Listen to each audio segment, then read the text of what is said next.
असदुद्दीन ओवैसी की party AIMIM Uttar Pradesh के साल 2027 में होने वाले विधानसभा चुनाव को लेकर बड़ी तैयारी कर रही है। पार्टी 200 सीटों पर चुनाव लड़ने की योजना बना रही है और साथ ही पार्टी ने गठबंधन का विकल्प भी रखा है।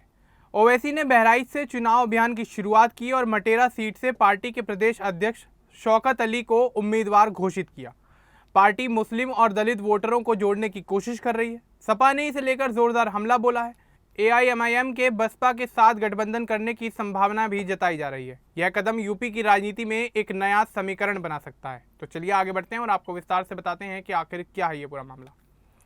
दरअसल असदुद्दीन ओवैसी की अगुवाई वाली ऑल इंडिया मजलिसे इत्तेहादुल मुस्लिमीन यानी एआईएमआईएम अब उत्तर प्रदेश की राजनीति में सक्रिय रूप से उतर रही है। पार्टी ने यूपी में साल 2027 के विधानसभा चुनाव के लिए तैयारियां तेज कर दी हैं। ओवैसी ने बहराइच जिले से अपना चुनाव अभियान शुरू किया। वहां उन्होंने एक बड़ी रैली को संबोधित किया। इस रैली में उन्होंने एआईएमआईएम के उत्तर प्रदेश के प्रदेश अध्यक्ष शौकत अली को बहराइच की मटेरा विधानसभा सीट से उम्मीदवार घोषित कर दिया। मौजूदा समय में मटेरा सीट से मारिया शाह समाजवादी पार्टी की विधायिका हैं। ओवैसी ने वहां जाकर सपा के गढ़ में सेंध लगाने की कोशिश की है। उन्होंने लोगों से कहा कि बड़े दलों पर भरोसा करने की बजाय खुद की मजबूत पार्टी बनानी चाहिए। रैली में उन्होंने मुस्लिम समुदाय और पिछड़ों को अपनी तरफ खींचने की बात भी कही। पार्टी की योजना है कि अगर अकेले चुनाव लड़ें तो करीब 200 सीटों पर उम्मीदवार उतारे जाएंगे, लेकिन अगर कोई अच्छा गठबंधन बनता है तो सीटों की संख्या कम भी हो सकती है। एआईएमआईएम के नेता कह रहे हैं कि बसपा के साथ गठबंधन उनके लिए सबसे बेहतर विकल्प हो सकता है। मुस्लिम और दलित वोट मिलाकर दोनों पार्टियां बीजेपी और सपा दोनों को एक साथ कड़ी टक्कर दे सकती हैं। पार्टी ने पूरे उत्तर प्रदेश को 4 जोन में बांट दिया है। हर जोन के लिए प्रभारी नियुक्त कर दिए गए हैं। हर विधानसभा सीट पर पार्टी ने जिम्मेदारी सौंपी है। पश्चिमी यूपी, अवध क्षेत्र, बहराइच, बलरामपुर और बस्ती जैसे इलाकों पर खास ध्यान रखा जा रहा है। इन इलाकों में मुस्लिम आबादी अच्छी खासी है। साल 2022 में हुए यूपी विधानसभा चुनाव में एआईएमआईएम ने 95 सीटों पर चुनाव लड़ा था। उस समय पार्टी ने 19 सीटों पर गैर मुस्लिम उम्मीदवार उतारे थे, लेकिन पार्टी कोई भी सीट नहीं जीत पाई। अब 2027 में ज़्यादा सीटों पर लड़ने और बेहतर तैयारी करने का प्लान है। ओवैसी ने रैली में कहा कि मुस्लिम समुदाय को अब अपनी अलग आवाज़ बनानी चाहिए। उन्होंने सपा पर निशाना साधते हुए कहा कि बड़े दल मुस्लिम वोट लेते हैं लेकिन उनके मुद्दों पर काम नहीं करते। उन्होंने लोगों से अपील की है कि एआईएमआईएम को मजबूत करें। सपा ने एआईएमआईएम के इस ऐलान पर तीखा हमला बोला है। सपा के प्रवक्ता डॉक्टर आशुतोष वर्मा ने कहा कि ओवैसी की पार्टी चुनाव के समय ही सक्रिय होती है, चुनाव खत्म होते ही गायब हो जाती है।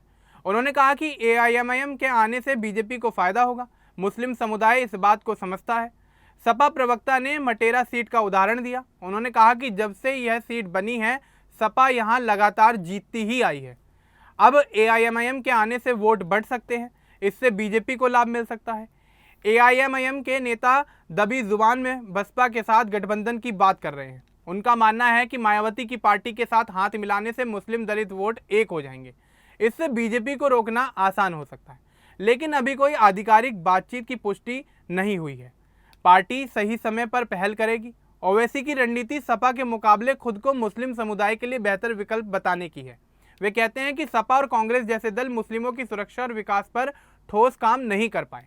एआईएमआईएम अब खुद को उत्तर प्रदेश में मजबूत विकल्प के तौर पर पेश कर रही है। बहराइच रैली में ओवैसी ने इलाके की पिछड़ी स्थिति पर भी बातचीत की। उन्होंने कहा कि एक परिवार लंबे समय से यहाँ राज कर रहा है, लेकिन ये इलाका अभी भी पिछड़ा हुआ है। उन्होंने लोगों से एआईएमआईएम को मौका देने की अपील की। पार्टी ने यूपी में संगठन को मजबूत करने के लिए कई बैठकें भी की हैं। नए कार्यकर्ताओं को जोड़ा जा रहा है। स्थानीय मुद्दों जैसे शिक्षा, रोजगार, स्वास्थ्य और सुरक्षा पर फोकस किया जाएगा। बीजेपी ने एआईएमआईएम के इस कदम को खारिज कर दिया है। बीजेपी नेता ये कह रहे हैं कि ओवैसी की पार्टी सिर्फ वोट बांटने का काम करती है, लेकिन एआईएमआईएम इसे सिरे से खारिज करती है। ओवैसी ने रैली के दौरान सपा और दूसरी पार्टियों पर भी सवाल उठाए। उन्होंने कहा कि कई नेता बीजेपी में जा रहे हैं, लेकिन विपक्ष इसे लेकर चुप्पी साधे हुए बैठा है। उन्होंने अखिलेश यादव से भी सवाल किया। मटेरा सीट पर शौकत अली की उम्मीदवारी को एआईएमआईएम ने बड़े ऐलान के रूप में पेश किया।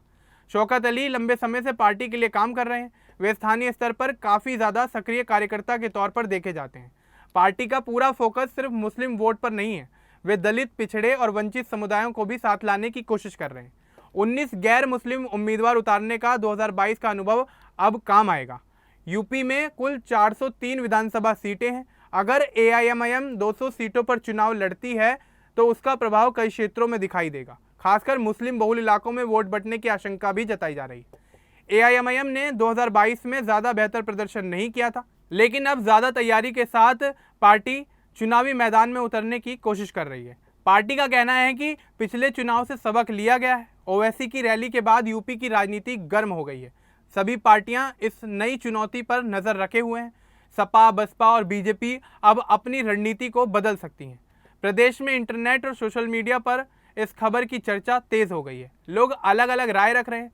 कुछ लोग एआईएमआईएम को नया विकल्प मान रहे हैं तो कुछ वोट बंटने की चिंता भी जता रहे हैं। बहराइच पहुंचकर ओवैसी स्थानीय संत सैयद सालार मसूद गाजी की दरगाह पर भी पहुंचे। इससे उन्होंने स्थानीय भावनाओं का सम्मान किया। पार्टी का पूरा जोर इस बात पर है कि मुस्लिम समुदाय अब अपनी शर्तों पर राजनीति करे, बड़े दलों पर निर्भर ना रहे। अभी चुनाव में लगभग 1 साल का समय है, लेकिन तैयारियां अभी से ही शुरू हो चुकी हैं। एआईएमआईएम का यह कदम 2027 के चुनावी समीकरण को पूरी तरह से बदल कर रख सकता है। सपा के हमले के बावजूद एआईएमआईएम अपनी राह पर आगे बढ़ रही है। पार्टी गठबंधन के लिए खुले मन से तैयार है, लेकिन सम्मान और बराबरी पर। यह पूरा विकास यूपी की सियासत को नई दिशा दे सकता है। मुस्लिम वोट बैंक अब बढ़ सकता है या नया गठबंधन बन सकता है। ताज़ा जानकारी के अनुसार रैली सफल रही है और ओवैसी ने मजबूत संदेश दिया है। पार्टी अब पूरे उत्तर प्रदेश में बैठकें कर रही है। अब देखना यही होगा कि इन बैठकों का एआईएमआईएम को किस तरह से उत्तर प्रदेश के 2027 में होने वाले विधानसभा चुनाव में फायदा होता नजर आता है। अब इस पूरे मामले को लेकर आपका क्या कुछ कहना है हमें कमेंट बॉक्स में जरूर बताएं।